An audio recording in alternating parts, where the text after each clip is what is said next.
catastrophically. And this is important for you guys too. Don't spend months or weeks and weeks and weeks making this beautiful, perfect seeming robot only to get it on the competition table and have it like fall over, right? Test little parts one at a time so you can mitigate your risk.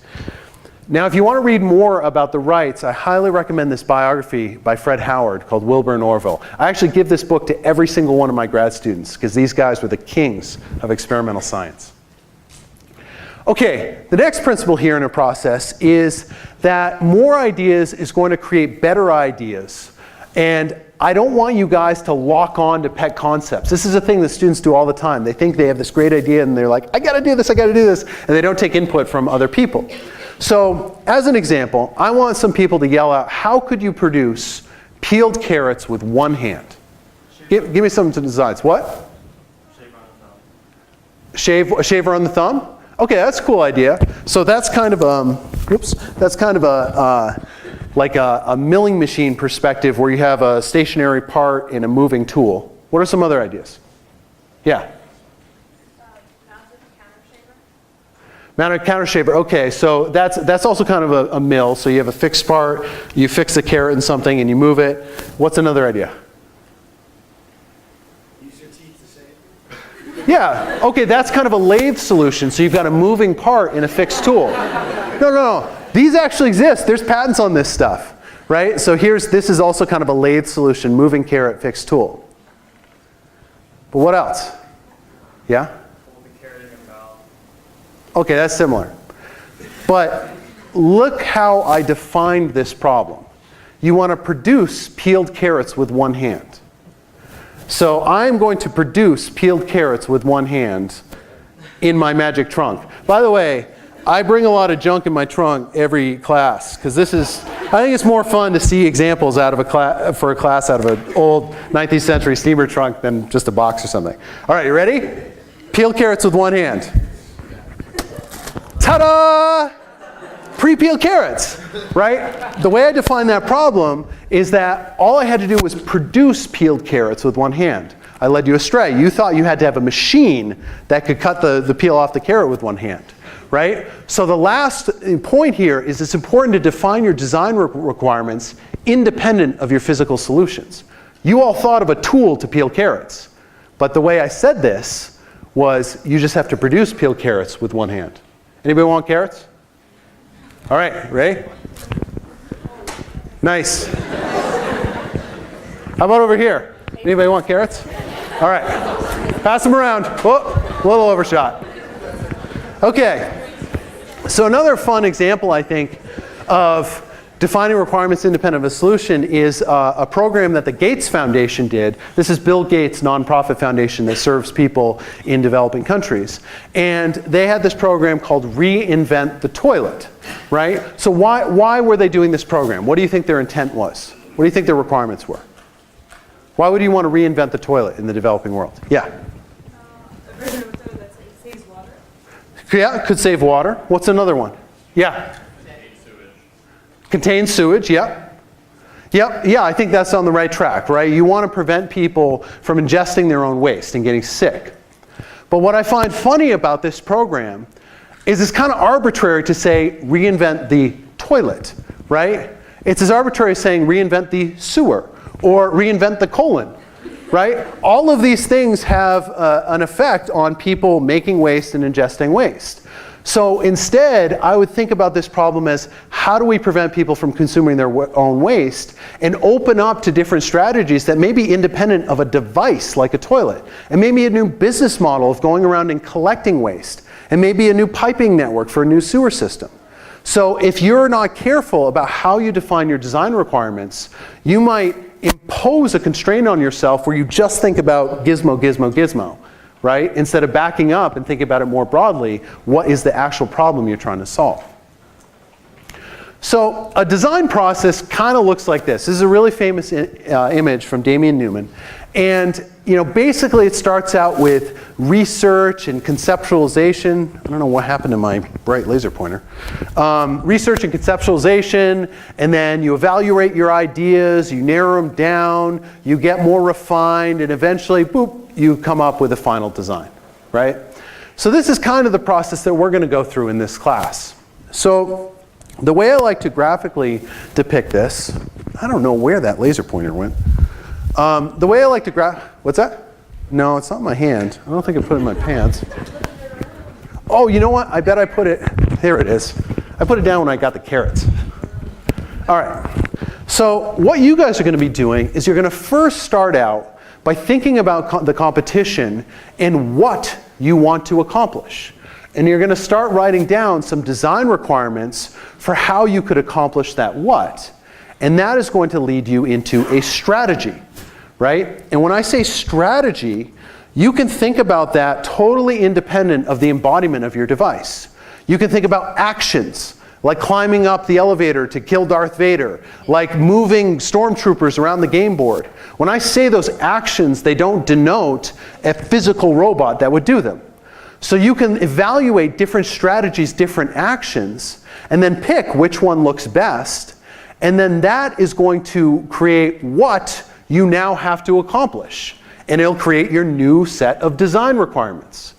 Then you will come up with concepts that can meet those design requirements. These are going to be physical embodiments of mechanisms and machinery that can do the actions that you describe in your strategy, right? This is kind of high-level pictorial descriptions of what your robot could be.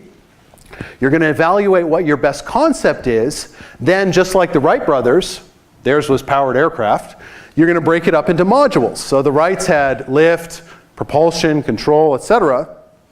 You're going to first work on your most critical module, and this is the element of the design that if you get wrong, it's going to kill the whole design. It'll really mess it up. So you'll evaluate that, make it work first, and look, I'm showing multitude of ideas here, right? And then you're going to evaluate and work out your other modules, then you'll package all the best ones together, and boom, you're going to make your final robot. And this is the process we're going to be guiding you through this semester. Now, a note here is I want you to be as quantitative as possible defining design requirements. It's very common for students to say, I want my robot to be fast. But if you actually map out where your robot has to travel on the game board in its distance in the time you have, you could slap a velocity on that to say, no, it has to go max speed 2 meters per second. Right? As engineers, I always want you to think about quantifying your design requirements. Okay, so now we have come to a fun point that I enjoy in every lecture, the gearhead moment of Zen. So I like doing these in the lectures because I really enjoy cars. And I like cars because they're a combination of art and engineering. You know, they're beautiful in form and amazing in function. And there's all sorts of great engineering that goes into them. And so, you know, this is my wife and I in one of our cars. This is me hauling the engine out of that same car victoriously. And, you know, anybody recognize this picture? Where's that taken? What? Top Gear. That's the indestructible Toyota Hilux at Top Gear. We went to a filming a few years ago. Anybody have Professor Hosoi yet for class? Yes. How awesome is she? She's great. This is Pecco and me at McLaren a few years ago. And yeah, it looks like a Bond villain lair. It's crazy there. So I like bringing cars into this lecture because they can teach us so many cool mechanical engineering principles. And they're fun and loud and fast and all this stuff. But if you're not so into cars, don't worry. We're going to do tons of other examples as well. So in our first gearhead moment of Zen, a few years ago, the major supercar companies, Ferrari, McLaren, and Porsche, decided that they wanted to make the next generation of crazy supercars. And the key design requirement they had is they wanted a car that'll go 0 to 60 in under 3 seconds. So thinking about this from an engineering perspective, what do you think is important in being able to accomplish this? Let's first start by drawing a car, right? So you can, let's see if I can make this look somewhat car-like. We'll go 80s style 911 there. There we go. Cool. So we have a car here. And we'll say the center of mass is here. And this thing is going to be accelerating at greater than 3 meters per second. So if I have a car on the road here, what's happening to create this action? The wheels are turning, yeah. So could you draw a free body diagram of this car? What would that free body diagram look like? What's that? Well, you don't even have to worry about friction to start with.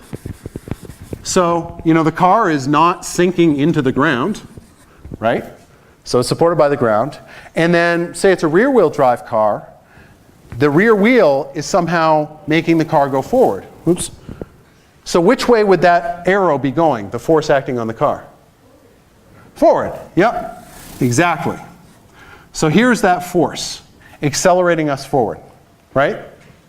And so we've got force equals ma. Nice. We all know that, right? So A equals our force over our mass. Okay, so now let's look at a free body diagram of what's happening on the wheel, right? We've got a force coming in. Now what's happening at the center point of this wheel to counteract that force? The torque is strong with these ones. Nice. All right, so we have a torque here. We have our force. So we have our torque. And that torque is acting over a moment arm, right? So let's say R, right? So we can put that together and say our torque is equal to F times R. So we can sub that in here, right? And say our acceleration is going to be our torque over R times our mass. Okay. Do you see a scaling relationship here that will determine how fast we can accelerate? What matters about this car design? What do car designers care about? Mass. Yes. So if we lower our mass, what happens? Yeah. Nice. Okay. What else could we change? Torque. Exactly. If we up our torque, we can increase our acceleration. So look, with that really, really simple example, you guys just got insight into the minds of the car designers of supercars, right? And so they're thinking about how could we manipulate our torque to mass ratio. And what they came up with a strategy is, well, we can use an internal combustion engine. And so this is showing a torque speed or power speed curve. And you can see the torque curve kind of goes up and then down for an internal combustion engine. So when the car is launching from a standstill, how much torque do we have? Not as much as up there. So what could you do to kind of bump up that torque at low speed? Tesla does this. Yeah, an electric motor, right? Because an electric motor has its peak torque at 0 RPM.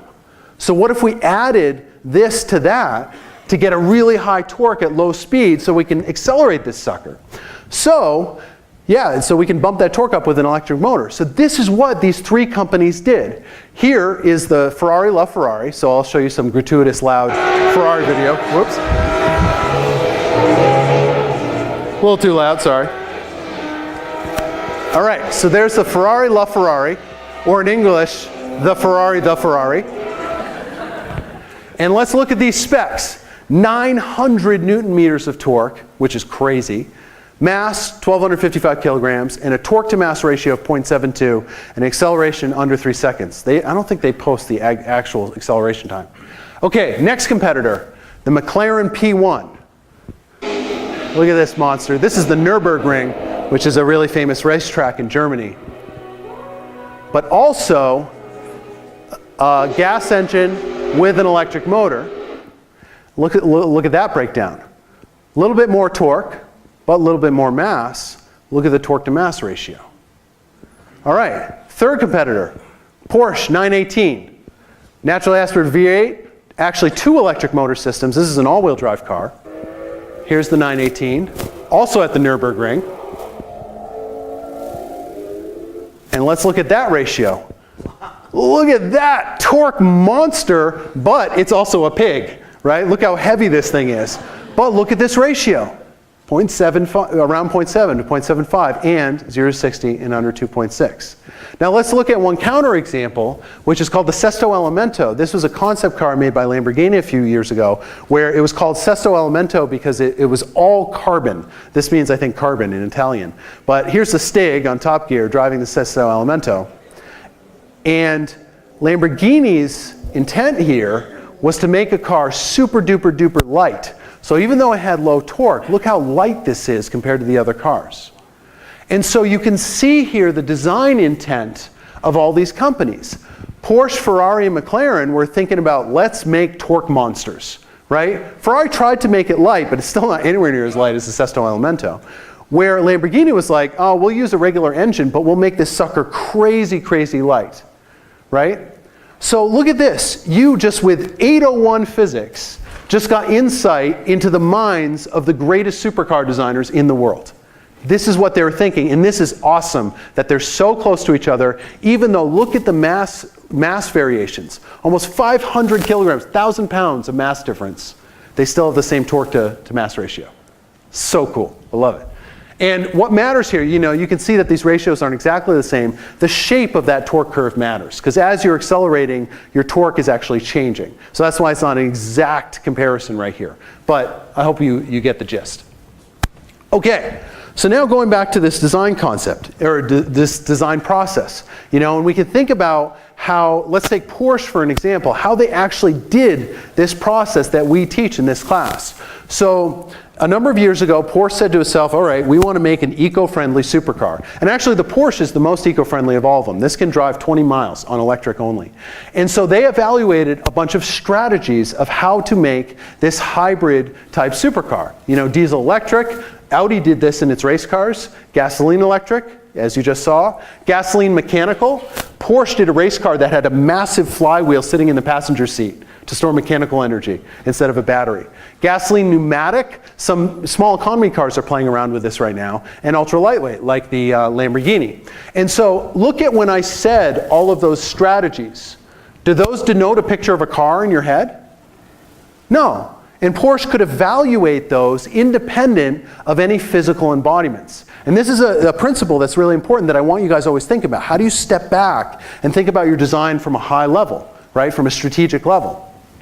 Then they went into the concept phase, and so this is actually a rendering of the car. This is before they made anything, and they were conceptualizing the looks as well as conceptualizing the layout of the powertrain. Then they went into modules. This is showing all the major drivetrain modules in the 918. It's got a battery pack there, electric motors up there, electric motors there. And then you could take, for example, one of the modules, let's say the front drive motors, and you can work out like what the actual part designs should be for those drive motors. So look, they're following this same process that we're going to do in the class. Any big design company has to. Yeah? Is it common to kind of visualize the way a product's going to look, like the aesthetics, or is that just because Porsche cares about its aesthetic? I think, for a class like this, it may be less important, but it doesn't mean you can't do it. You might want to put some sweet space blasters on your robot or something. That's cool. But for consumer product companies, it's very common to actually go concurrently with like kind of two design teams where you have your product design team thinking about end users and doing these like concept sketches, and then the engineering team doing this design process from a like mechanical and technical standpoint. And then you integrate those together. That's exactly what Porsche did. Okay, another principle I want you to think about is your trajectory in your design. So if you start the semester out and define some kind of crappy design requirements, and you keep marching down this path of that design because you're locked in, you may just go to more and more badness over time, right? So, it'll just keep adding on to itself. So instead, think about setting a good design trajectory at the beginning of the semester, right? And marching down a good path, and then you can keep checking yourself by iterating, right? And you can keep bumping yourself up this goodness plot, right? By always looking back at your decisions and thinking, oh, was that the best decision? And iterating at this point, or like at the beginning of design here to change a beginning thing rather than, out at the end. And then, you're going to have time in this class, like after spring break, to do a full loop if you want, and really look back at your whole strategy and maybe course correct, right? So this is so important to remember that design is an iterative process. Okay, so now I want to walk you through a real-life example from one of your fellow students from a few years ago. This was from the 2014 2007 competition called Mitski. This was kind of a play on the word Sochi, because it was the Sochi Olympics that year. And the game board was a big mountain slope where you could climb up the mountain, and as you went higher and higher, the slopes got steeper and steeper. You could come down this part of the slope. You could only go up here and only come down there, and you could collect flags for points. You could also grab a gold, silver, or bronze medal, and then if you wanted to apply a multiplier to your score, you could tip this multiplier trophy, right, back and forth. And I actually brought that multiplier trophy for you to see, and we will use in a second. So let me get this guy out. So here is the multiplier. All right. So we're going to walk through how a student actually did this design process for this competition. And that student is Emma Steinhardt, who graduated last semester. And is she now at Harvard or Princeton, Danny? Harvard. Yeah, she's a graduate student now at Harvard. She got, like, I think 4th in the competition and did an absolutely beautiful job in this. So at the beginning of the semester, let's look at some of Emma's notebook drawings.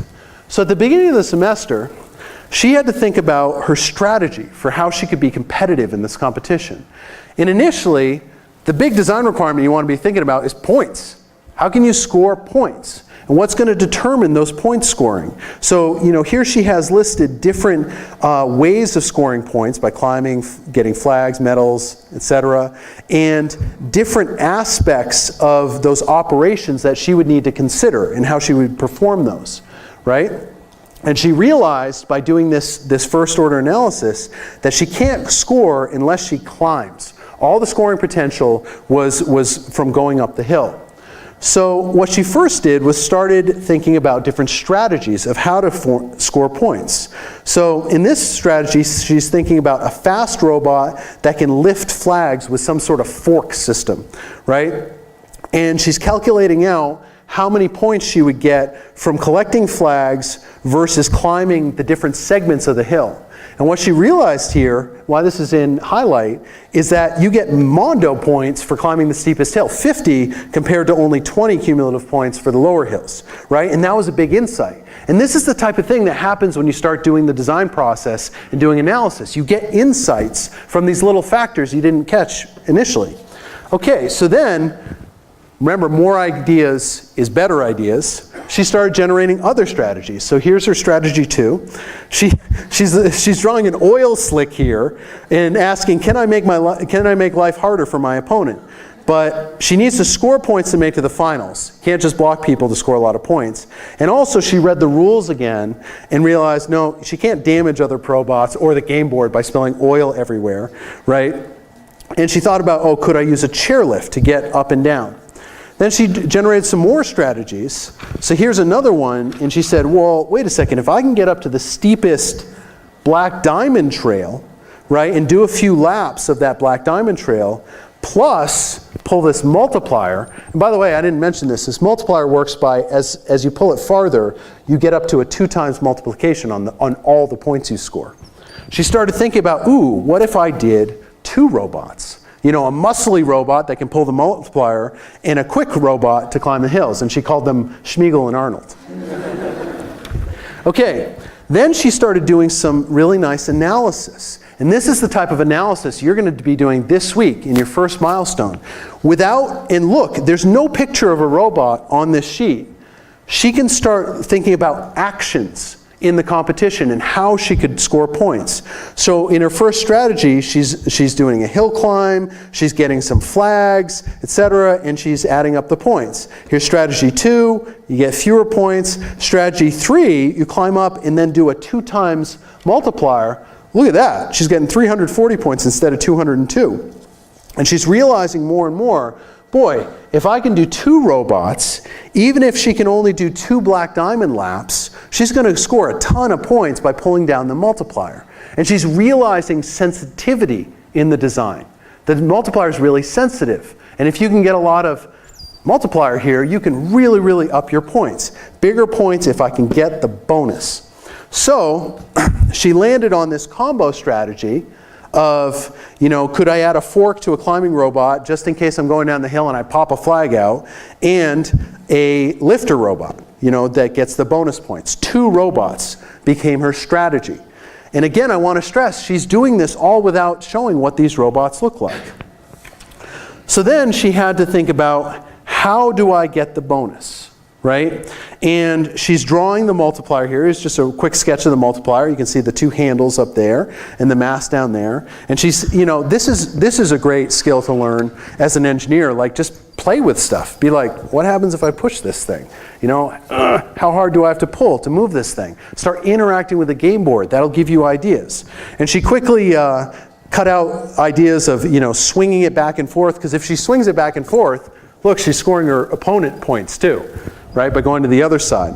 Twisting it, she can't really do it, but hey, if she locked it in place, she could prevent her opponent from also getting a bonus. So she started playing around with some push concepts. And look, these are just some really simple free body diagrams where, you know, if she pushes that weight, she has to have some normal force on her drive wheel. She's doing some force vectors to know how hard she has to push and pull. She realized this is a cool concept. This works like the airport tug I showed you. She could use the weight of this pushing down on her to get even more traction, right? So she's coming up with all these ideas. Then she's thinking about pull concepts, and if she pulls backwards like this, what's going to happen to a robot? This thing's trying to pull her upwards. And she realized, uh-oh, this might lose my traction if this thing pulls me off the ground. And then she came up with the idea of, boy, maybe I could use self-weighting. Maybe I could make a heavy robot that could just pull down on this thing. So she then made what's called a pew chart. And so this is a nice tool, and I want the lab instructors to go over this with you guys in lab section. But what a pew chart lets you do is evaluate different ideas, relative to each other on some metrics that are important to the design. You know, so she wanted something simple, she wanted it reliable, she wanted it to be able to block others. She may also consider, how easy is it to make? Or does it blow my power budget? Or, you know, some other factors. Is it going to poke my eyes out? Yes or no? And what you can do is assign pluses or minuses or zeros, or you could put a multiplier on one of the factors to make it more worth more. And you can go across and add these all up and see what designs may be more viable than others. So she ended up with the idea that, you know, it looks like the example where she's using the weight to give herself traction, it looks good, and the one where she's using the weight of the robot to pull the multiplier down. But she realized, though, that if she pushes on this, she crosses the center plane of the playing field, which is right here. And the rules that year stated that you were not allowed to cross the center plane unless you drove a robot to the top of the playing field, cross the center plane there first, then you could cross it at the bottom. So again, referring back to the rules, she made that realization. So then you want to know, how much force do you actually want to apply to this thing? So what's a way you could figure it out? How can you figure out how much force you need to pull on this with?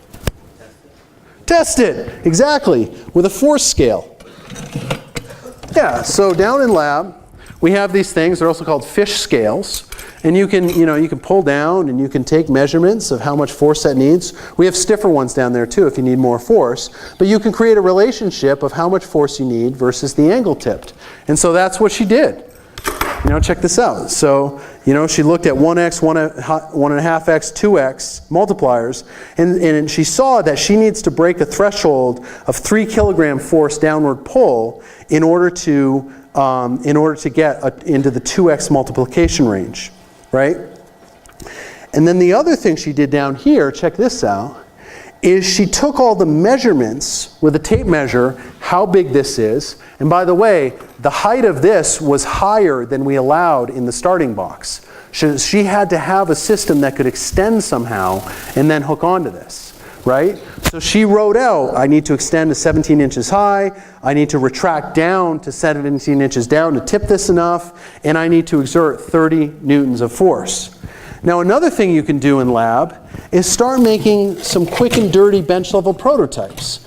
So before you go and design a whole robot, just like the Wright brothers making a wind tunnel in little wing shapes, here's a robot mock-up. And look, you can start figuring out, okay, how close can I get to this thing before I start hitting the base? where would I want to put my hook to hook this down? If I actually put a large weight on this thing, so, and we have plenty of steel stock down in the lab that you can do this type of test with. So let's see if this thing will pull it down. If I put a few pounds of weight on here, will it get it down to the 2x range? How'd I do? Oh, not enough.